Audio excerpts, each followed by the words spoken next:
And good evening. मैं हूं आरजू काजमी और आप देख रहे हैं पॉइंट ऑफ व्यू। आज जैसा आप जानते ही हैं कि 14 अगस्त भी आने वाली है और 15 अगस्त भी आने वाली है, तो हम उसके बारे में बात करेंगे, दोनों कंट्रीज की, इंडिया और पाकिस्तान की, कि दोनों जो है वो अपनी जगह पे इंडिपेंडेंस डे मनाने जा रहे हैं। तो लेकिन बात यह है कि इतने साल हो गए हैं, बहुत अरसा गुजर गया है पाकिस्तान को बने हुए, तो अभी तक हमारी जो रिलेशंस है वो इंडिया के साथ ऐसे क्यों नहीं हो पाए कि हम वहाँ से ट्रेड भी होती अच्छे से और इसके अलावा आना जाना होता। बहुत सारे टूरिस्ट पॉइंट इंडिया में भी हैं और बहुत सारे पाकिस्तान में भी हैं जहाँ पे इंडिया से लोग आ सकते हैं, और इंडिया में ऐसी बहुत सी जगह हैं जहाँ पाकिस्तान से लोग जाके और एज अ टूरिस्ट वहाँ पे घूम फिर सकते हैं। तो उसके बारे में हम बात करेंगे कि हम किस तरह से इस चीज को आगे लेके चल सकते हैं कि थोड़े हमारे रिलेशंस बेहतर हो और कम से कम टूरिस्ट पॉइंट ऑफ व्यू से जो है वो हम आगे बढ़ सकें। सबसे पहले जो हमारे साथ गेस्ट हैं उनका तारुफ। हमें जी इंडिया से हमें ज्वाइन किया है अशोक वालकड़े साहब ने। आप सीनियर जर्नलिस्ट हैं। और पाकिस्तान से हमारे साथ हैं चौधरी हमीद पोटी साहब। आपका ताल्लुक पीटीआई से है और इसके अलावा आप आज़ाद कश्मीर से भी ताल्लुक रखते हैं जो पाकिस्तान में है। बहुत शुक्रिया आप दोनों का कि आप लोग ने ज्वाइन किया। सबसे पहले मैं चलती हूँ अशोक जी आपकी तरफ। क्या समझते हैं आप कि दोनों गवर्नमेंट्स जो हैं उनसे कोई गलती होती है, या ये आप ये समझते हैं कि पब्लिक ही ऐसा नहीं चाहती है कि दोनों कंट्रीज की टेंशन कुछ कम हो और टूरिस्ट पॉइंट्स जो है उनको ओपन किया जाए? देखिए, मैं तो इस बात को मानता हूं कि दोनों देशों के अवाम जो है, जो जनता है, वो कतई एक दूसरे को दुश्मन नहीं मानती, क्योंकि पाकिस्तान ये भारत का ही हिस्सा है। पाकिस्तान भारत से ही अलग हुआ है। ऐसे कई लोग आज भी पीढ़ी दर पीढ़ी चल रहे हैं कि जो भारत में पैदा हुए, पाकिस्तान में रह रहे हैं, और ऐसे हमारे यहाँ कई पीढ़ियां, ऐसे कई आपको फैमिली। सर आपकी ऑडियो नहीं आई। पाकिस्तान में है, लेकिन वो बेचारे भारत में हैं। आज स्थिति यह है कि हमारे यहाँ जो सत्ता में लोग बैठे हैं, वो कितना चाहते हैं कि दोनों देश एक हो। ये मैं कहीं ना कहीं पॉलिटिकल विल की बात कर रहा हूं। जहां तक भारत का ताल्लुक है, भारत के अटल बिहारी वाजपेयी हो या जब भी कोई भी हमारे यहाँ प्रधानमंत्री हो, हमेशा एक दोस्ती का हाथ।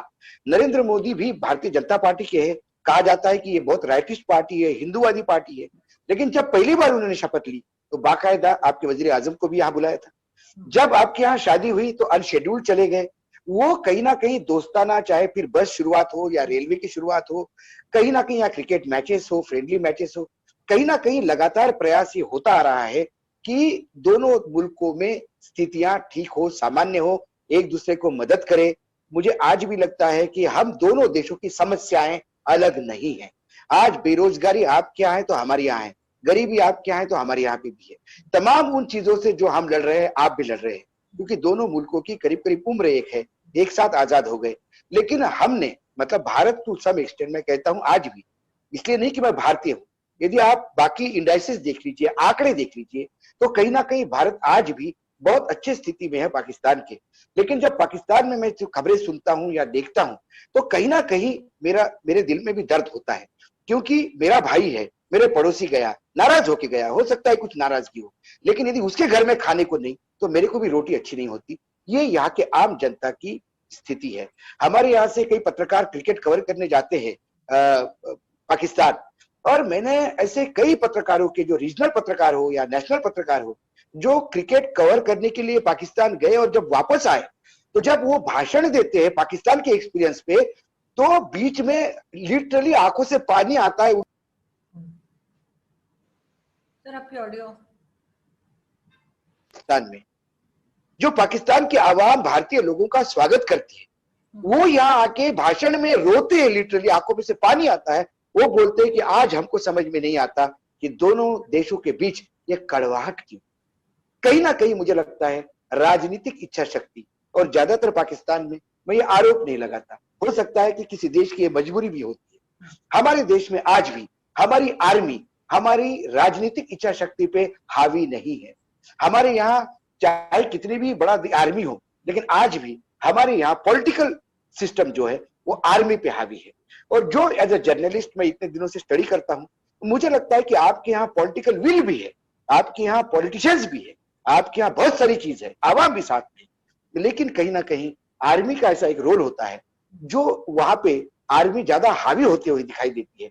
यही कारण है कि सब कुछ होते हुए भी दोनों देशों के लोग ये जानते हैं, दोनों देशों की पॉलिटिकल पार्टीज भी ये चाहती है, इसके बावजूद जो होना चाहिए वो नहीं है, ये एक्सेप्ट करने में कोई बुराई नहीं। बिल्कुल ठीक आप कह रहे हैं। और लेकिन इसमें बहुत जाहिर है ज्यादा हाथ तो गवर्नमेंट्स का ही होता है कि गवर्नमेंट्स क्या पॉलिसीज लेके चल रही हैं। चौधरी साहब क्या कहेंगे आप? देखें आरजू, अशोक साहब बजा कह रहे हैं कि जब तक किसी चीज़ में विल ना हो और दिल साफ ना हो और सेंस ऑफ एक्सक्यूशन ना हो तब तक चीज़ें नहीं होती। अगर आप पाकिस्तान और हिंदुस्तान जब ये दोनों मुल्क इलादा इलादा बने, उस तारीख में चले जाएं जिसमें हम 14 मनाते हैं, वो 15 मनाते हैं, तो आप जब देखेंगे कि पाकिस्तान बनवाने में बहुत हद तक जो उस वक्त हिंदुस्तान में हिंदू की आदत थी उनका भी हाथ है। वो मैं किस लिहाज से कह रहा हूँ कि मैं बहुत पीछे नहीं जाता, बट 23 मार्च 1940 को जब करारदाद पाकिस्तान लाहौर मंजूर की गई, तो सबसे पहले गांधी साहब ने मुबारकबाद दी कायद आज़म मोहम्मद अली जिन्ना को कि ये मुसलमानों का हक है यहाँ पे देश बनाना। और उसके बाद नेहरू साहब ने कहा कि इससे अच्छा या इससे बेहतर और कोई काम नहीं था, बहुत अच्छा किया है। फिर आगे जब ये तारीख शुरू होती है, आप आगे यूं यूं जाते हैं तो जितनी भी पॉलिटिकल क़यादत थी उस वक्त मुसलमानों की, वो सारी की सारी ये हिंदुस्तान के लोगों के साथ थी और वो कोशिश करती रही कि सामो ये जो पाकिस्तान बनने जा रहा है वो ना बने। और जिसमें 1937 का इलेक्शन देख लें आप कि जिसमें मेरे ख्याल में मुस्लिम लीग थी जो कोई सीट ना जीत सकी। फिर 1946 के इलेक्शन में जो सीटें दी गई मेरे ख्याल में 496 के करीब मुसलमानों के लिए जो रिजर्व कर दी गई, उसमें जाके थोड़ा से ये जो तारीख है बदली है कि वो 496 से तकरीबन 425 सीटें मुसलमान जीत गए। दूसरी तरफ कौन लड़ने वाले थे? वही जो पॉलिटिकल क़यादत आ रही थी। तो अब जो लोगों की विल थी उस वक्त या जो वोट था वो पाकिस्तान के साथ पड़ा। फिर उसके बाद एक कैबिनेट मिशन इंग्लैंड से भेजा गया जिसने फिर कोशिश की मेरे ख्याल में अर्ली मार्च में 1947 में कि ये दोनों मुस्लिम लीग का और कांग्रेस दोनों का कुछ समझौता हो जाए, कोई रास्ता निकल आए। जो ना निकल सका उसमें अगर आप कहें तो इवन कायद आज़म जो हमारे लीडर थे जो क़यादत कर रहे थे वो भी हिंदू और मुसलमानों का इत्तेहाद कायम रखने के लिए काम करते रहे। जब ये ना हो सका, जब पाकिस्तान बन गया, तो ये बहुत ज्यादा नफरत तब से शुरू हुई कि जिस वक्त ये नक्शा पाकिस्तान का और हिंदुस्तान के बंटवारे का आ गया, वो जो रेड क्लिफ थे उसने रिपोर्ट किया 12 अगस्त को, और वो नक्शा 17 अगस्त तक सामने नहीं आ सका ना किसी के भी। और ये जो पार्टीशन थी होगी उसके बाद उस नक्शे में तब्दीलियां की गई। जो डिस्ट्रिक्ट गुरदासपुर था वो मुसलमानों की मेजॉरिटी थी, वो काट के हिंदुस्तान में दे दिया गया, जिसमें अपना जो इंटरनल जोर है, जैसे वो 3 रियासतें थी जिनको चॉइस दी गई कि आप हिंदुस्तान के साथ जाना चाहते हैं या पाकिस्तान के साथ जाना चाहते हैं, उस पे जूनागढ़ पे कब्जा हो गया, फिर हैदराबाद पे कब्जा हो गया, फिर उसके बाद कश्मीर में ये चीज आगे जाके 2-3 महीने में शुरू हो गई। वहां पे ये जो नफरत थी इसको बहुत ज्यादा हवा दी गई। और जब ये चीजें होना शुरू हो गई तो वो पार्टीशन के बाद वायलेंस शुरू हो गया। आप देख लें कि मेरे ख्याल में 6.5 मिलियन के करीब मुसलमान वहां से डिस्प्लेस होके पाकिस्तान की तरफ आ गए, 4.5 मिलियन के करीब यहाँ से लोग चले गए। और वो तभी से लेकर कश्मीर ही सबब बना है नफरत का, जिसमें वजीर आजम थे जो नेहरू हिंदुस्तान के, वो खुद यूनाइटेड नेशन में गए और उन्होंने एक हकीकतन प्लेज दी कि वाकई अगर एक थ्योरी के तहत पाकिस्तान और हिंदुस्तान बना है तो ये इन लोगों को हक दिया जाए। और वो हक भी वही जो पाकिस्तान और हिंदुस्तान की पार्टीशन करने वाले थे या जो पॉलिटिशियन थे उन्होंने दिया था, अगर आप तारीख में जाएं तो नॉर्थ वेस्ट फ्रंटियर प्रोविंस ये इस हक में नहीं था कि पाकिस्तान बने। वहाँ की जितनी सियासी क़यादत थी, गफार खान खिदमतगार पार्टी उस वक्त हेड कर रहे थे, JUI और JU सरहद, ये सारी की सारी कांग्रेस की एसोसिएटेड थी, कांग्रेस के साथ इनकी सपोर्ट थी। मगर जब रेफरेंडम का हक वहां पे दिया गया तो 5.5 लाख वोटों में से 3 लाख वोटें जो वो रेफरेंडम के हक में पड़े पाकिस्तान के साथ आने के लिए। इसी तरह बलूचिस्तान में जो कमिश्नर थे वो 3 रियासतें, तो जो 3 सूबे थे वहां पे उस वक्त। लेकिन वो साहब अब तो बहुत साल हो गए इन बातों को, और हमें उससे आगे भी तो बढ़ना होगा। जी अशोक कुछ कहना चाह रहे थे? मैं चौधरी साहब की बिल्कुल बातों को मैं मानता हूँ, लेकिन फिर चौधरी साहब यदि इतिहास में जाए तो मैं ये बात बता देता हूँ, क्या मुसलमान और हिंदू को डिवाइड करना ही क्या ब्रिटिशर्स ने नहीं खेला? 1857 में जो पहला इंडिपेंडेंट वॉर खेला गया हिंदुस्तान का, जिसमें पाकिस्तान भाग था, अफगानिस्तान पार्ट था उसका, तब नेपाल बर्मा सब पार्ट थे भारत के, लंका पार्ट था भारत। ये इतना बड़ा हिंदुस्तान था। जब 1857 के गदर के बाद पहली बार 1871 में एक सेंसस किया गया, और उस सेंसस में पहली बार हिंदू और मुसलमान रिलीजन बेस पे सेंसस, और उसके बाद यह तय हुआ कि ये मुसलमान के पॉकेट से, ये हिंदुओं के पॉकेट से। वहां से शुरू हुआ ट्रिगर। उसी को बेस करते हुए कर्जन एक्ट पास होता है 1905 में, और बंगाल का सूबा जो है वो पहली बार, जो सबसे बड़ा बंगाल का सूबा है, कलकत्ता में कैपिटल हुआ करती थी। आपकी वॉइस सर, आपकी ऑडियो बंद हुई है सर, ऑडियो नहीं आ रही आपकी। अशोक जी आपकी ऑडियो नहीं आ रही। आसाम और बंगाल, जब कर्जन एक्ट लागू हुआ, आसाम और बंगाल ये मुस्लिम एरिया करके अलग हो गए। फिर जो एक ईस्टर्न बंगाल, वेस्टर्न, 2 पार्ट हुए बंगाल के। एक बंगाल का पार्ट उड़ीसा, बिहार, झारखंड जो अभी वर्तमान में राज्य है, इनको लेके एक अलग राज्य हुआ। तभी हिंदू और मुसलमान का बंटवारा तब से शुरू हुआ। उसके बाद मुस्लिम लीग जब आई, जैसे चौधरी साहब कहे कि स्टार्टिंग में 37 में जब वोटिंग हुआ तो नहीं, क्योंकि मुस्लिम लीग ये कंसेप्ट ही नहीं था। हिंदू और मुसलमान ये कांग्रेस का हिस्सा थे जो लगातार अंग्रेजों के खिलाफ लड़ते थे।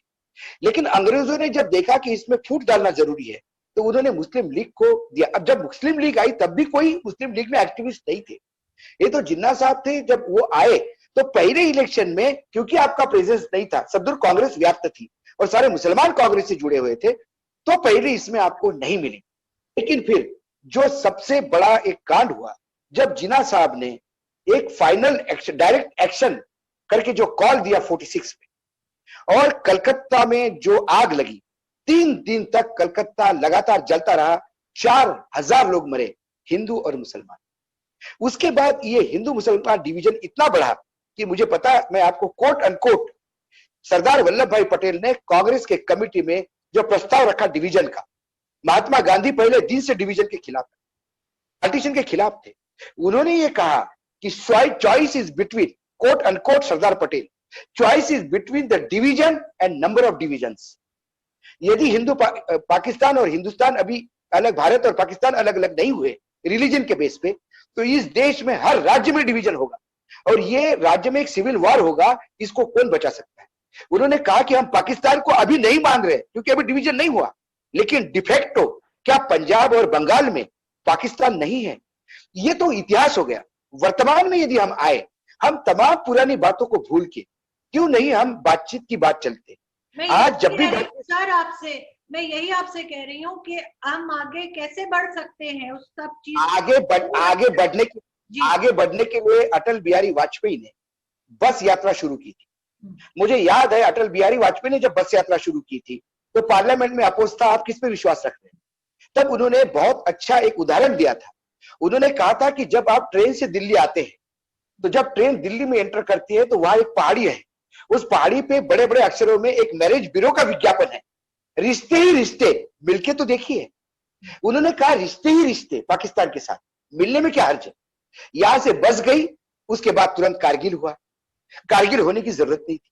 ये लगातार कहीं ना कहीं मिसट्रस्ट के मामले लगातार सामने आते रहे।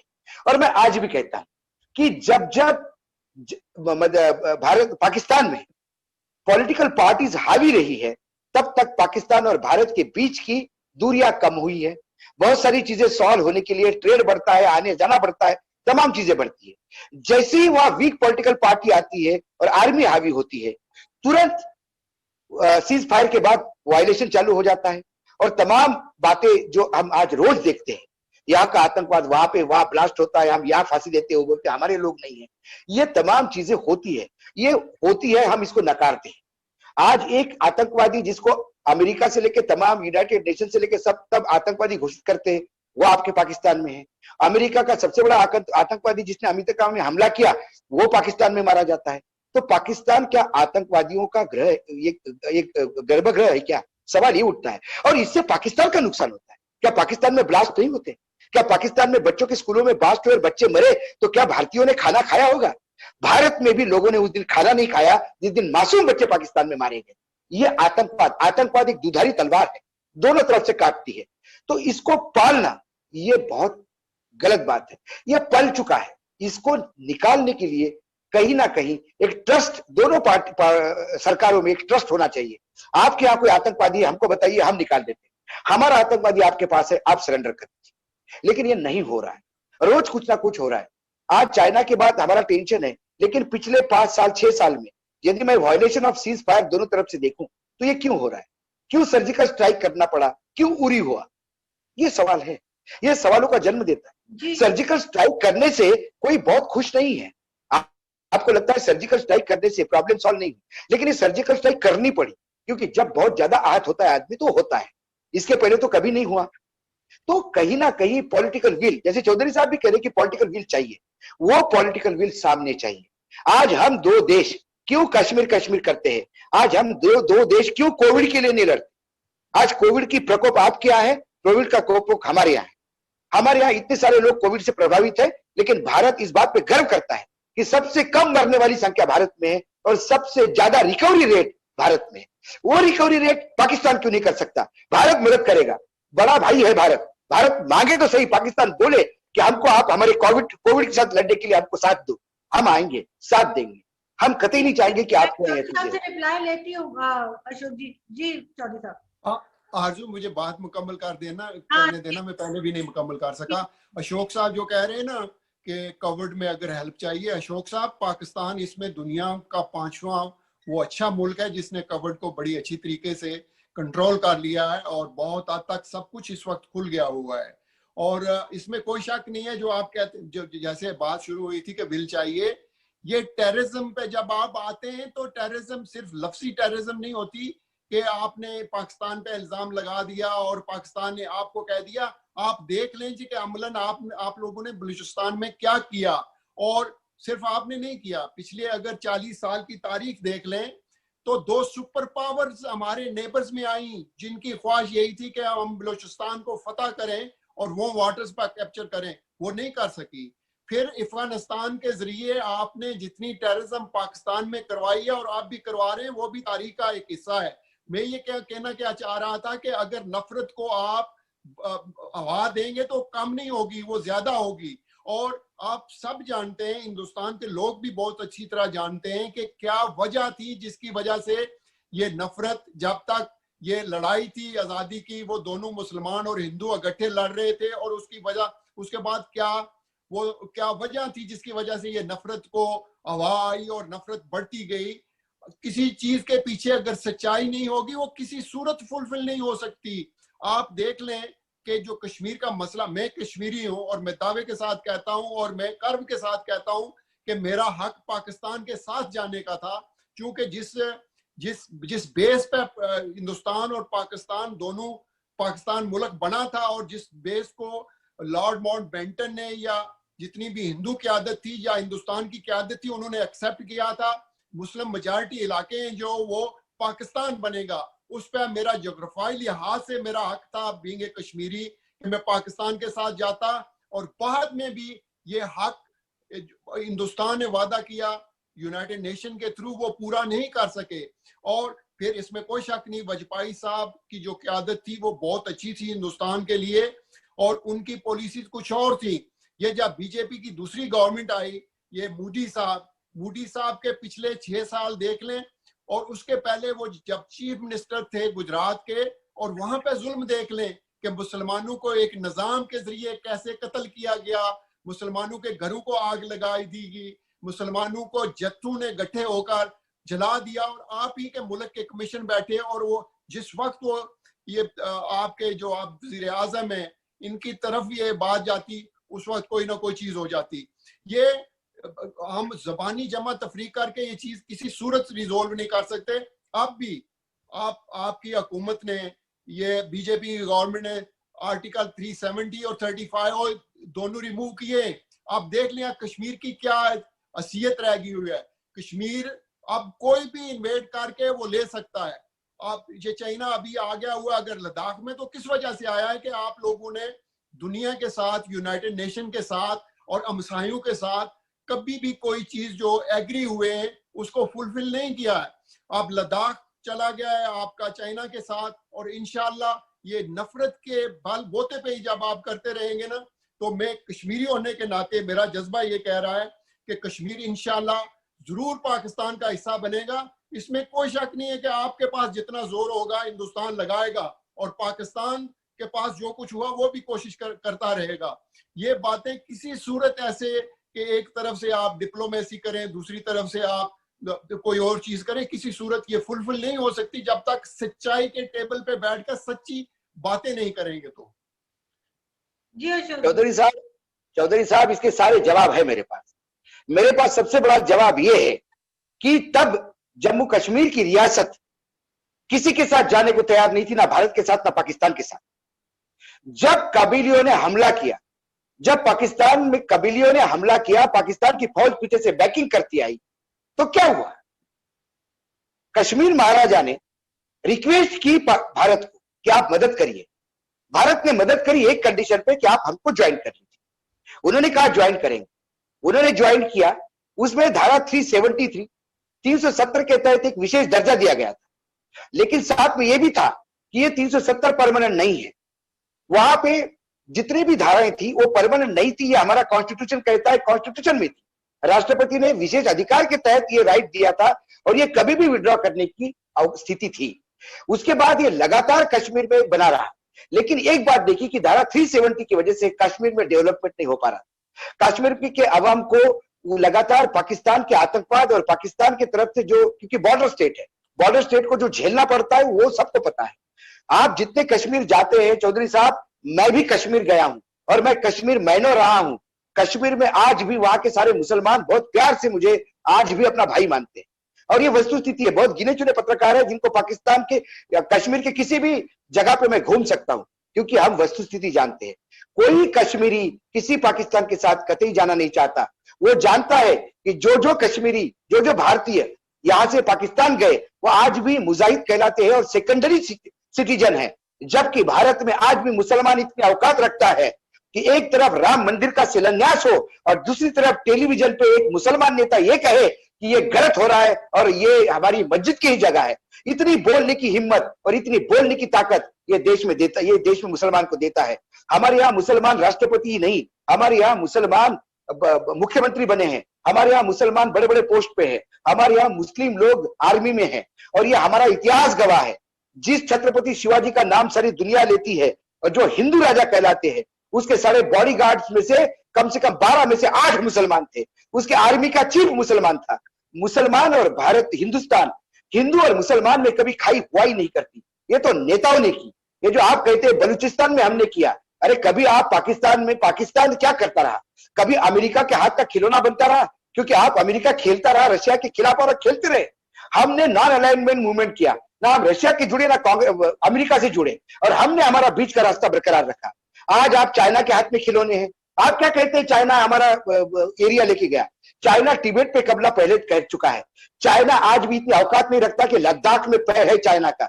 चाइना ने जब लद्दाख में घुसने का प्रयास किया तो 20 लोगों की शहादत देके उनके 40 लोगों को मार के हमने हमारी जमीन रोकी है। और आज भी चाइना जितनी ताकत रखे, चाइना उस पॉइंट से रोज मीटिंग कर रहा है, 10 बात कह रही है।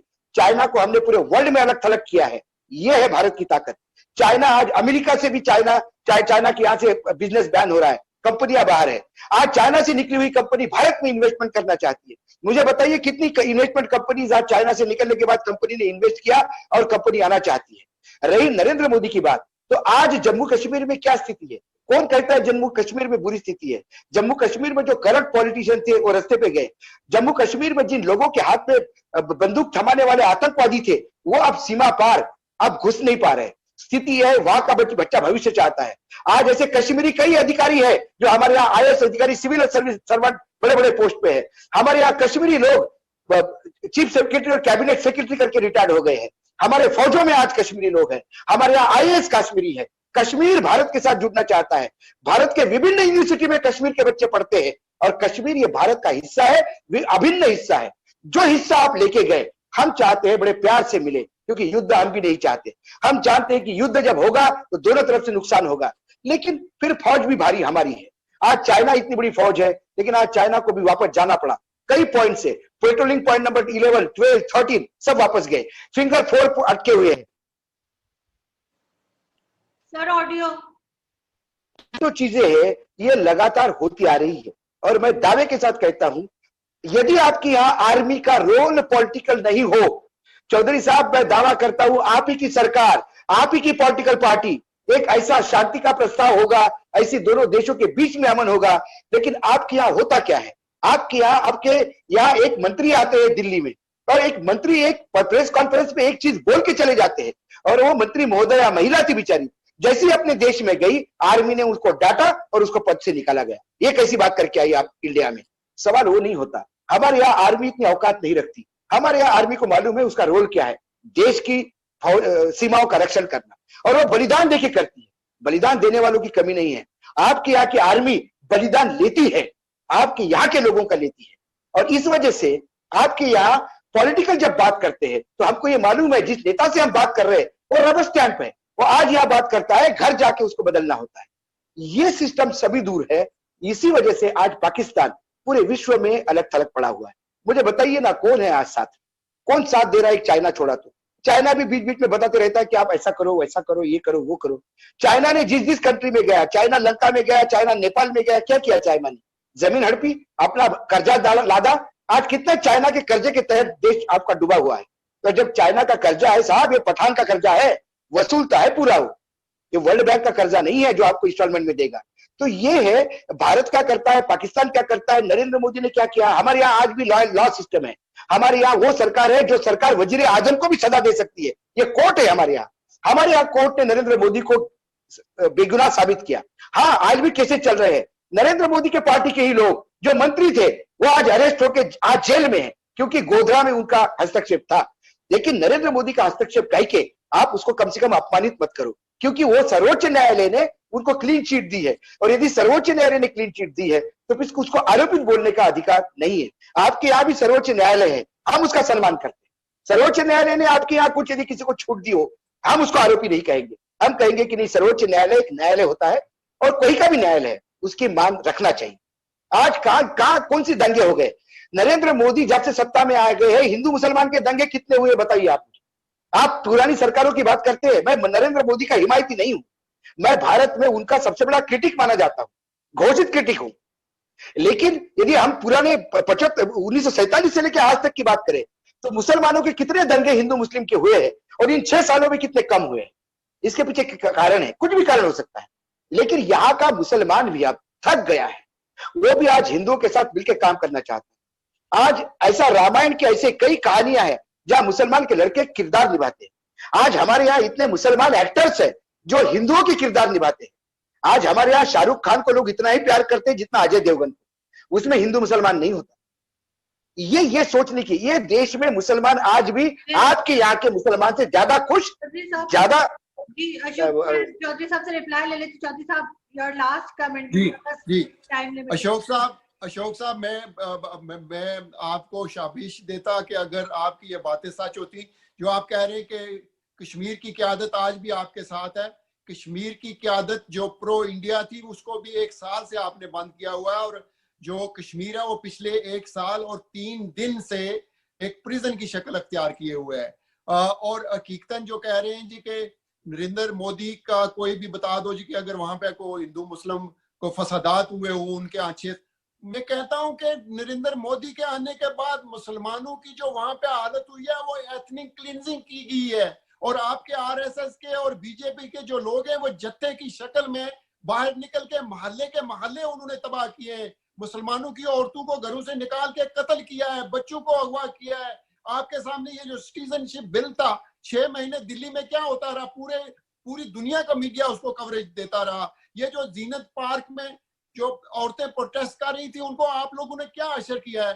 ये जो यूनिवर्सिटी थी वहां पे पुलिस ने किस तरह पूरी दुनिया के सामने, कैमरे की आंख के सामने दावा किया, लोगों स्टूडेंट्स को कत्ल किया, कुछ स्टूडेंट को मारा, और स्टूडेंट्स की वहां पे जो चौधरी साहब थोड़ा सा क्योंकि हमारे पास टाइम एकदम कहीं से शुरू हुई थी और कहीं और निकल गई, क्योंकि मैंने शुरू किया था रिकॉर्ड कि हम अच्छा क्या कर सकते हैं।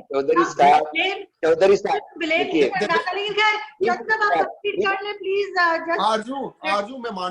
आरजू मैं मानता हूँ, मगर गुफ्तगू तो वही होगी और जो उधर से आएगी मुझे तो उसी का जवाब देना है ना। अगर वो नरेंद्र मोदी की सफाई पूछ रहे हैं जी कि पिछले 6 सालों में कोई मुसलमानों और हिंदुओं के दंगे नहीं हुए, मैं कहता हूं कि पहले कम से कम क्रिश्चियन और सिख बच जाया करते थे, या पिछले 6 सालों में तो सिख और क्रिश्चियन भी नहीं बचे। मैं यही कह रहा हूं अशोक साहब से, जब तक आप रियलिटी को नहीं मानेंगे, सच्चाई को सामने नहीं लाएंगे, ये बातों के जमा तफरीक से यही कुछ होने वाला है जो आपके साथ लद्दाख में हुआ है। और फिर दूसरा देखें, हम कोई ताना नहीं देते, हम कोई बुरा बुला नहीं कहते, मैं सिंपली कह रहा हूं कि जब तक आप अपनी जो गुफ्तगू है या जो आपका प्रिंसिपल है उसमें सच्चाई नहीं लेके आएंगे, कोई चीज सही नहीं होगी। ना आप ये कश्मीर ले सकते हैं, ना ये आपका कभी ख्वाब पूरा हो सकता है। मगर यहाँ पे मसला ये एक्सीलेट कहाँ से हुआ, आपके सामने पिछले 6 महीने से हिंदुस्तान का जितना मीडिया है वो ये कह रहा था कि गिलगित और बल्तिस्तान का मौसम देख लें, उसका ये हाल है। मीरपुर के लोग ये तंग पड़े हुए, मैं मीरपुर से तल्लक रखता हूं, मैं कहता हूं कि मीरपुर का एक एक बच्चा पाकिस्तान के लिए जान देने के लिए तैयार है। और मैं ये इस वजह से नहीं कि आप अशोक साहब उस तरफ बैठे हुए हैं, उनका तल्लक हिंदुस्तान से, मैं इस वजह से कह रहा हूं कि देखें, मैं कहता हूं कि जितनी मेरी इज्जत, जितना मेरा वकार पाकिस्तान के साथ है, या जितना मेरा लेन देन, मैं अब से नहीं कह रहा, मैं सदियों से कह रहा हूं, मैं हजारों साल पहले से कह रहा हूं, श्रीनगर का, जम्मू का जितना भी ट्रेड रहा है, जो कुछ रहा है वो लाहौर से रहा है, रावलपिंडी के साथ रहा है। आज भी मैं सिर्फ मुसलमानों के लिए नहीं कह रहा, आज भी जम्मू का डोगरा चाहता है कि वो कश्मीरी वो पाकिस्तान के साथ उसका इत्तेहाद हो, मगर इन्होंने दबाया हुआ है। आज भी जितने भी सिख हैं कश्मीर में, वो ये सब यही चाहते हैं कि उनका इत्तेहाद पाकिस्तान के साथ हो। आप मुसलमानों की तो बात ही छोड़ देना, वो मुसलमान जो प्रो इंडियन थे, जो इनके कॉन्स्टिट्यूशन के नीचे इलेक्शन लड़के वहां पे हुक्मरानी करते थे, आज शेख अब्दुल्ला का जो बेटा है फारूक अब्दुल्ला, उसकी ट्यून देख लें, उसका जो पोता है उमर अब्दुल्ला, वो कितना अरसा जेल में रहा, वो उसको देख रहे। दूसरी महबूबा मुफ्ती थी जो इनकी कोलिशन पार्टनर भी थी, जिसने गवर्नमेंट भी की, उसकी स्टेटमेंट्स देख लें। ये सारी की सारी वो क़यादत है जिन्होंने उस वक्त इत्तेफाक नहीं किया था कि हम तो, जो आप कह रहे हैं इसमें कोई शक नहीं, कबाली हमारे भाई हैं, हमारे दोस्त हैं, हमारे बाजू हैं, और हमें फख्र है उन पर, और उनको शायद हम पे फख्र है। हम तो श्रीनगर पहुंच गए थे उस वक्त, वो तो हम इस धोखे में आए कि यूनाइटेड नेशन बीच में आ गया और नेहरू चला गया। नेहरू ने पूरी दुनिया के सामने इस चीज की प्लेज दी थी कि मैं यूनाइटेड नेशन के जरिए प्लेबिसाइड कराऊंगा। आज भी हिंदुस्तान को चाहिए कि यूनाइटेड नेशन की जो रेजोल्यूशन है उसके मुताबिक प्लेबिसाइड करवा के देख लें कि ये कश्मीर के लोग हिंदुस्तान के साथ रहना चाहते हैं या पाकिस्तान के साथ रहना चाहते हैं। आरजू जी, आपने बहुत अच्छे समय पे जी आपका, मैंने आपने बहुत अच्छा इनिशिएट किया था कि आज हम कहाँ जाएंगे, लेकिन आज हम कहीं और नहीं जा सकते, क्योंकि ये इतिहास से बाहर आना नहीं चाहते। बातें करने के लिए बहुत है, ये बोलने के लिए कि मेरे यहाँ सिख मारते हैं, मेरे यहाँ जो प्रजातंत्र भारत में, जो लोकतंत्र भारत में है, वो पाकिस्तान उसका सोच भी नहीं सकता, सपने में भी नहीं दे सकता। क्योंकि आपको सपने भी अच्छे आने चाहिए जब आपके पास माहौल अच्छा होता है। आपके यहाँ तो डरावने सपने आते होंगे। जहां तक कश्मीर का सवाल है, कश्मीर हमारा है, और जहां तक आजाद कश्मीर का सवाल है, मुझे विश्वास है आने वाले 25 साल में चौधरी साहब दिल्ली के पार्लियामेंट में आजाद कश्मीर के मेंबर ऑफ पार्लियामेंट के बन के आएंगे। मैं उनका स्वागत करूंगा दिल्ली में, तब तक मैं जर्नलिज्म में रहूंगा। मुझे इस बात का विश्वास है कश्मीर एक होगा, कश्मीर भारत का हिस्सा है, भारत का रहेगा और ये शांतिपूर्वक होगा। हमको बल दिखाने की जरूरत नहीं है, जहां जहां दिखाना होता है वहां वहां दिखाते हैं। रही सिख की बात हमारे यहाँ, रही इन्होंने दिल्ली में जो आंदोलन हो रहा था, उस आंदोलन पे एक गोली चली, उस आंदोलन पे एक किसी एक पे एक डंडा चला पुलिस का, लगातार वो आंदोलन चलता रहा और आंदोलन सर्वोच्च न्यायालय की भी सरगर्म में था। और जब आंदोलन कोविड होने के बाद, चुनाव खत्म होने के बाद आंदोलन उठाया गया, ये बात सही है, आंदोलन उठा, कोई पुलिस का प्रेशर नहीं हुआ। आपके यहाँ आप कहते हो कोविड की लड़ाई लड़ी, अरे आपके आज जो लोग सुन रहे होंगे पाकिस्तान में, चौधरी साहब हंस रहे होंगे। आपके यहाँ पुलिस वाले रास्ते पे उतरे, पीपीई किट नहीं है, आपके हॉस्पिटल में व्यवस्था नहीं है, तमाम चीजें हैं। इसको आप झूठला के नहीं बोल सकते, क्योंकि यदि मैं कहूं, मैंने शुरुआत में कहा आरजू, हमारे यहाँ बेरोजगारी है, मैंने कहा कि हमारे यहाँ प्रॉब्लम है, बेरोजगारी है, किसानों का प्रॉब्लम है, पाकिस्तान में भी है, हम लोगों की प्रॉब्लम्स एक जैसी है। मैं इतनी एक जैसी है। इस प्रॉब्लम को हल करने के लिए एक टेबल पे बैठना पड़ेगा। आपके यहाँ उसके साथ ऐसा हुआ, हमारे यहाँ मुसलमानों के साथ नहीं होता, ये बात करते जाएंगे, मीडिया की बात करते जाएंगे। मीडिया से देश नहीं चला जाता, मीडिया से देश नहीं चलता। मीडिया में तो कई टाइप की खबरें आती है। अभी आरजू जी और हम बात कर रहे थे प्रोग्राम के पहले, हमारे देश में पिछले एक सप्ताह से सुशांत सिंह राजपूत चल रहा है, जैसे मानो देश में और कोई समस्या है ही नहीं। तो मीडिया तो टीआरपी का गेम खेलता है, मीडिया का तो वो उछालना होता है जो उछालता है, लेकिन जो राजनीतिज्ञ मीडिया के हाथ खेलता है वो समाप्त हो जाता है। जो राजनीतिज्ञ मीडिया को छोड़ के यथार्थ की धरातल पे, जमीन पे उतर के जो चीजें देखता है, वही कुछ कहीं ना कहीं अपने देश को दिशा दे सकता है। बिल्कुल ठीक। मैं यहाँ पे आप दोनों का बहुत शुक्रिया अदा करूंगी कि आपने ज्वाइन। आखिरी एक 14 अगस्त को आपका स्वतंत्रता दिन है, आजादी का दिन है। मैं भारत की तमाम जनता की तरफ से मेरे पाकिस्तान के भाई और बहनों को 14 तारीख की मुबारकबाद देता हूं। मैं अल्लाह ताला से, मेरे भगवान से, मेरे खुदा से प्रार्थना करता हूं कि आपके यहाँ आर्मी का रोल कम हो, पॉलिटिशियंस का रोल ज्यादा हो। पॉलिटिशियन आपके यहाँ भी अच्छे होते हैं, बिल्कुल अच्छे होंगे। जिस दिन ये रोल खत्म हो जाएगा, सर हम भी यही कहते हैं कि बिल्कुल 15 अगस्त आपको भी मुबारक हो और दोनों कंट्रीज में जो है वो अमन और पीस हो। Thank you so much sir, so kind of. Thank you.